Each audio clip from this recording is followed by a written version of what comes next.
ద్విజులు అంటే బ్రాహ్మణులు అనుకుంటాం. పక్షులు కూడా ద్విజులే.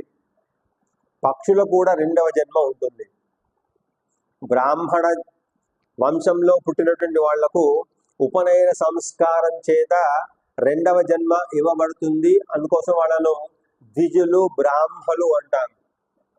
పక్షి ఫస్ట్ గుడ్డుకు జన్మనిస్తుంది, అది మొదటి జన్మ.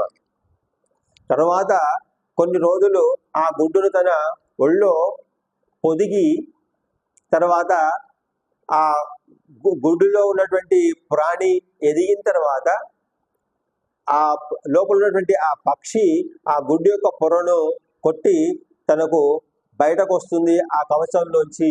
అది రెండవ జన్మ. అందుకోసం పక్షులకు కూడా ద్విజ అని చెప్పి చెప్తున్నారు అమరంలో. అట్లా ఇక్కడ మత్తపరి